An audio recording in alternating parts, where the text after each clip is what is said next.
All right, so this critique is looking at a really dramatic, first-hand account of the Israeli operation to destroy Syria's military assets back in December 2024, right after the Assad regime just fell apart. It's incredible material, genuinely powerful stuff. It is. It's so compelling, but I think we see a real opportunity here to elevate it from a great military report into a truly profound piece of strategic history. I agree. So let's start with the immediate setup.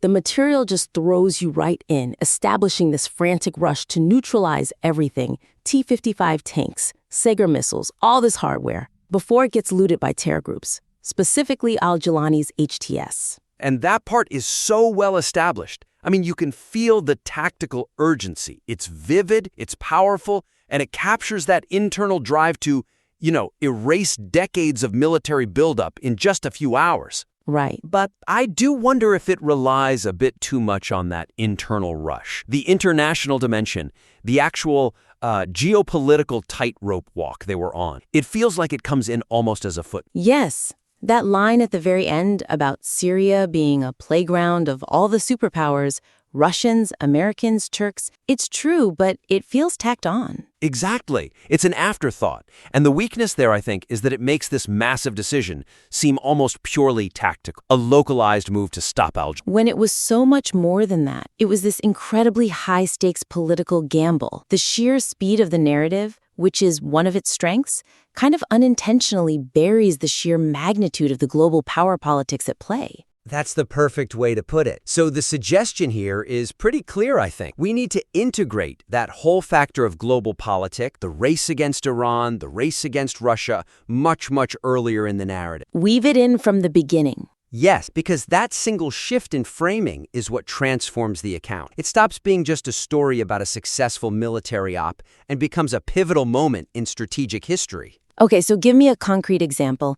How do you do that without slowing down the action? The cabinet debate seems like the natural place, but what's the detail that elevates it? You have to weaponize time. The detail is already in the source. When you're in that cabinet debate, you explicitly reference the timing of Assad's flight, that a Russian rescue plane left Latakia at 1:22 a.m. Ah, okay. I see where you're going. That one timestamp proves the operational window wasn't just narrow because of chaos on the ground. It was being dictated by the clock of international action. Right. It's a geopolitical deadline, not just a tactical opportunity. The race wasn't just against looters.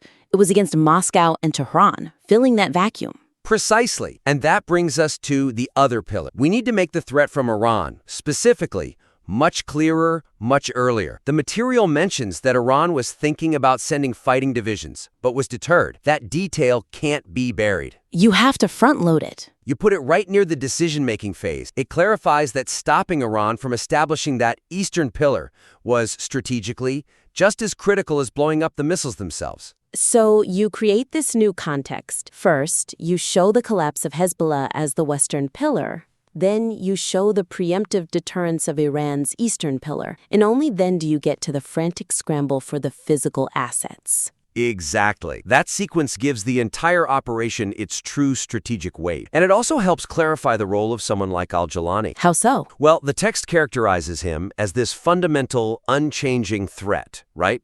It has that note about how after age 40, they don't change. Yeah. We need to use that to create a sharp contrast. Juxtapose his very localized, goal-conquering Syria with Israel's much, much bigger strategic goal, which was neutralizing the entire military infrastructure, no matter who came next. So the operation wasn't really about stopping HTS. It was about changing the board itself? Yes, the tactical fight against looting was just the surface. The deeper game was a diplomatic and strategic victory over Iran and Russia, and that's what makes destroying a single tank feel so significant. It shifts the stakes entirely. Okay, that's a fantastic point. Thinking about that timing, that high-stakes context, let's talk about the narrative sequence. Okay. The account is brilliant at conveying the speed and the surprise of the operation, but I think in its focus on that rush, it occasionally blurs the timeline between the Syrian army's, shocking self-disintegration and the final historic go order from the cabinet. That tension is so key, and I think we can squeeze a lot more out of it. The material gives us these visceral images, right? The Syrian army just abandoning its posts on the Golan on Friday. Soldiers literally standing and documenting their own retreat. It's unbelievable. It is, but that's the reality on the ground. And yet, it's followed by this incredibly tense, hours-long cabinet debate on Saturday night that doesn't end until almost 2 a.m. And that's the weakness. The tension between those two realities, the enemy has literally vanished versus the political paralysis in the cabinet room, it could be so much sharper. Right now, it kind of lessens the dramatic impact of that final vote. It does. So the suggestion is to restructure those events into a clear, cascading failure. A domino effect. A domino effect. It would heighten the drama of that political decision so much. You clearly lay out the sequence we just discussed. 1. Hezbollah. The western pillar is gone. 2. Iran. The eastern pillar has been successfully deterred. 3. The Syrian army itself is now internally disintegrating. So by framing it that way, the question for the cabinet is no longer, should we take this risk? Right. It becomes all 3 pillars are gone, we have to go now, or this window closes forever. It shifts the entire decision from one of opportunity to one of just immediate critical necessity. And if we're focusing on the drama of that decision, we have to lean into the internal politics of it. Absolutely. The source mentions a very crowded discussion. It mentions explicit opposition in the cabinet, specifically people objecting to even entering the Hermon. We should highlight that friction. By detailing that struggle, the simple moment of getting that call at 2 a.m, there is approval, go ahead, it suddenly becomes this profound climax. It wasn't just a rubber stamp. It was a fight, a contested political victory. And this is where we can really bring in the emotional weight for the commanders on the ground. The material touches on this personal, almost historical commitment to taking the Hermon. You mean the idea of taking the Hermon's crown, fulfilling a debt from the Yom Kippur War? Exactly. I do wonder, though, does a reference like that risk feeling a bit esoteric for a general reader if we're not careful? How do you connect that history to the necessity of this moment in 2024? I think we use it not as historical trivia, but as the emotional justification for the immense risk they were about to take. The fact that commanders felt they were closing a 50-year loop. Correcting the surprise of 73. Yes, it anchors the strategic decision in this deeply personal institutional context. It shows this wasn't just a cleanup operation. It was the final, definitive move in a half-century-long game of chess for control of that mount. The reader has to feel that weight. I see. So it proves the objective wasn't just tactical destruction. It was about permanently altering the strategic map of the entire Northern Front. That's a huge insight.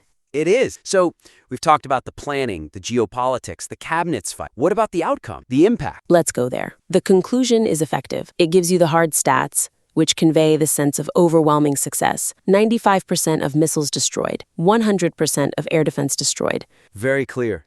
Very definitive. It proves the point. The Syrian army as a cohesive force does not exist anymore. But I feel like the full impact of achieving total air superiority after decades of living under that threat is kind of undersold. The weakness is that this historic achievement gets reduced to a statistic. Right. You don't feel the revolutionary change in reality. That's a great point. The numbers are strong, but they feel like a ceiling on the conclusion, rather than a launching pad. The suggestion, then, has to create a powerful, visceral before and after scenario. We have to illustrate for the reader how the entire region has fundamentally changed for every single person operating. So we have to set up the before high enough to make the after feel truly revolutionary. What are the key details from the source that paint that picture of the old threat? It's all there. We pull the description of the Syrian defense complex as the most dense air defense in the world. You use the specific systems, S-22, SA-17, but the key phrase for me is that drawing circles on a map was impossible. Because the threat was everywhere, a layered, overlapping nightmare. It paints this picture of an operational world defined by constant existential risk. The entire ethos was defensive preparation. It was all about what will you do when he comes. Okay, so that's the before. It's terrifying. What's the after? The after has to be a direct, jarring contrast to that fear. You have to go immediately to the new reality, where a pilot can take off from Ramat David, put the nose on Damascus, and just fly. Wow. It's a revolutionary change. You go from a life of defensive training to a reality of complete, unchallenged control. That feeling that a pilot has that you are the owner of the house, That needs to be amplified. It's a psychological shift as much as a physical one. Yes, that's the feeling the reader needs to have. It's not just that the missiles are gone, it's that the entire mindset, the entire doctrine that governed decades of training and risk, it's just obsolete overnight. Exactly. And then you bring it back down to the ground, back to that personal connect, the reflection about being able to look at the Golan in reverse. Driving on ground where you used to need night vision goggles or even blindfolds. That's an incredibly moving, and we have to use that moment of full control to connect the grand historical significance back to a concrete, physical, human result. That reinforces the whole thesis then. The mission didn't just break equipment. It completely reset the physical and psychological relationship with the Syrian front. It turned a deadly barrier into a transparent, secure zone. And that's the ultimate so what. By framing the conclusion that way, the statistics, the 95%, they become the evidence for a much larger, more profound victory. This is exceptional material. It really succeeds at combining the tactical urgency of the moment with the sheer long-term scale of what was achieved. It captures a moment of immense transformation. It really does. To maximize that impact, I think we're suggesting refining 3 key areas. First, deepen that strategic context. Really integrate the global factors, the race against Iran and Russia, and use that 1.22 a.m. flight detail as your narrative anchor. Right. Second, clarify the timeline of the collapse. Show that cascading failure of the 3 pillars to really amplify the drama and the political friction inside that cabinet decision. And third, use that new air superiority to create a vivid, powerful contrast between the operational past, that world's densest air defense, and the present reality of flying nose-on to Damascus. You have to land the revolutionary psychological shift that this operation really was. These are great suggestions. I think these refinements will ensure this historical account resonates on every level and gives the narrative the geopolitical weight it truly deserves. Absolutely. We invite you to implement these changes and resubmit your updated material for our next round of review.